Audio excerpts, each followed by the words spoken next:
In the course of putting together Al Bielik's story, we've covered many, many, many subjects, and quite frankly, these subjects will be hard for the average person to believe.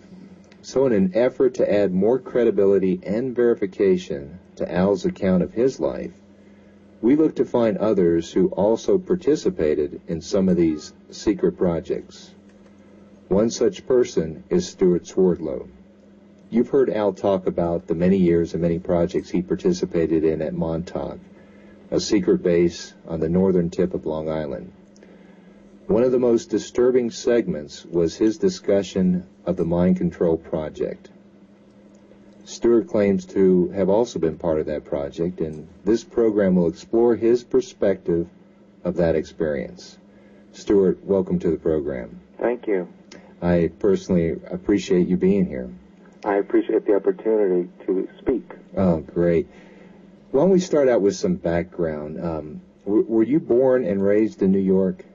I was born in Brooklyn, New York, and I spent the early part of my life there. Mm-hmm. But I also spent a significant amount of time traveling around and spending bits of my childhood in other parts of the country, like in Miami and also in Quebec. Okay. Were you born in the 50s, just to give us... 1956. 56. Okay. And so where did you go to high school? Well, I started going to high school in a little town on the central part of Suffolk County, Long Island, called Smithtown Central High School, mm-hmm.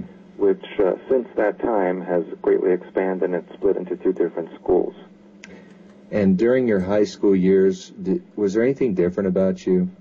Well, there's been something different about me most of my life. But as far as my high school years are concerned, yes, I was very much withdrawn from social groups because I knew I didn't fit in or belong.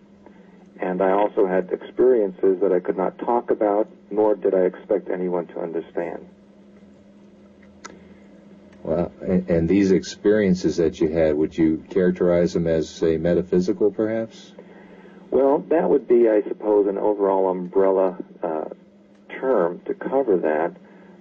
But I would use a better word using, let's say, interdimensional, or even non-physical would be a better description of them. Did you actually see beings? Well, of course I did, but that went way back before high school.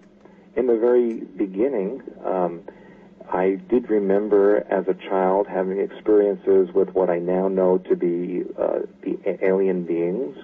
However, as I got older and became a teenager and even into my 20s, that experience developed more towards being with human beings who were in the guise of aliens, and some of whom were in the guise of military personnel who would perform certain experiments and ask me to do certain functions and tasks for them. And this was during high school? That was during high school. I started high school in 1970, and that was just the beginning of the Montauk Project. It didn't become really wild and crazy until about 72, 73. Yeah, as I understand it, that was kind of the first phase of the mind control part of Montauk. Correct, and it was after that, or actually during that time, that it moved into genetic manipulation and then finally into time travel. Wow. Let's go back. You talked about you had experience with aliens. Do you recall which group?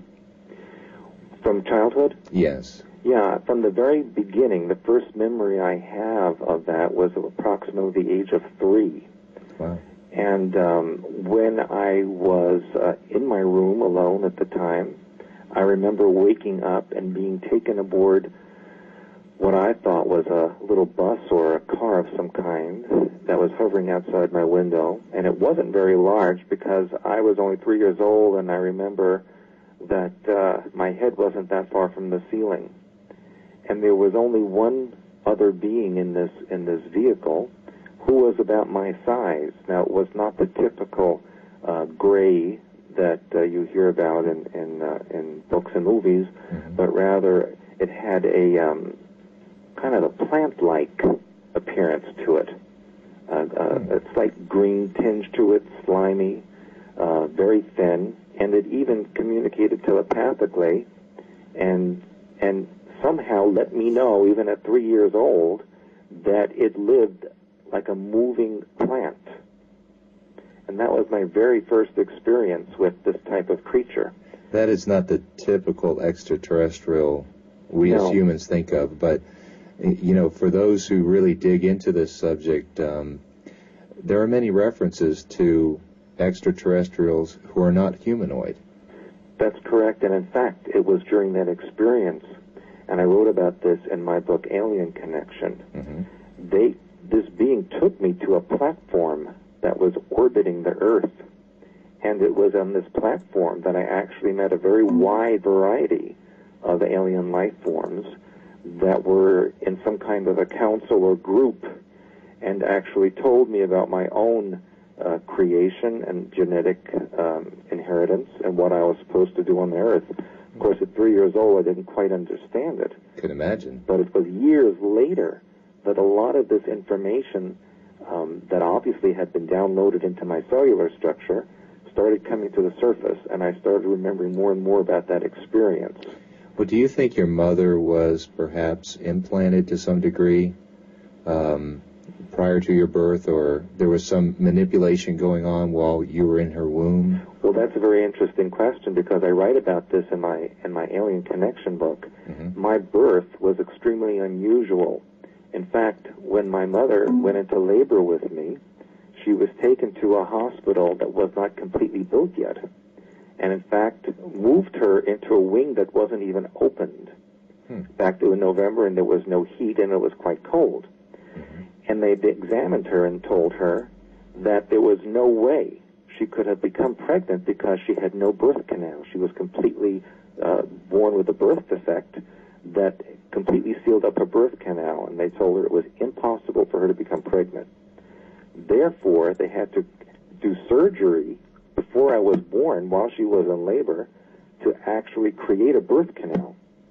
And as it just so happened, and I put that in quotes, there was a doctor from Texas who just happened to be in that hospital and who just happened to be an expert in that kind of surgery.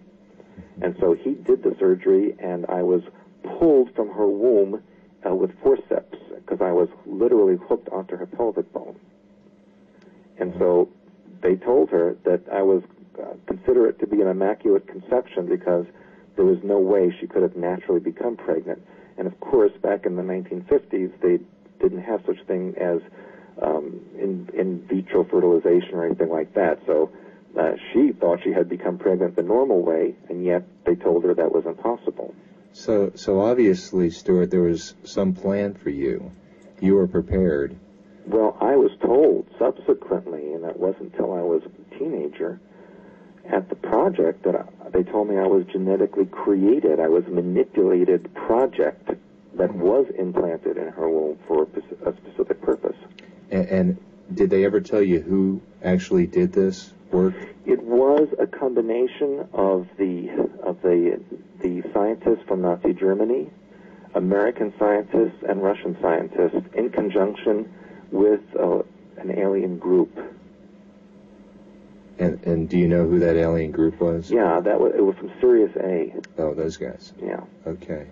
Al does talk about them at Montauk briefly. Yeah, they used a lot of their technology in Montauk Project. Okay. Now I'm gonna jump ahead just a little bit, and then we'll go back. But first of all, do you know Al Bielek? Oh, of course. Now, how do you connect with him? I met Al years ago, and during the project I did not know him because I was in a different category. Mm-hmm. He was more involved in the control or functioning of the project, where I was involved in the actual workings of the experiments and being part of the experiments. Okay, so while you were there, you never met him. I knew of him, mm-hmm. and I did not meet him personally because he was a very high superior compared to me, and I just never met him.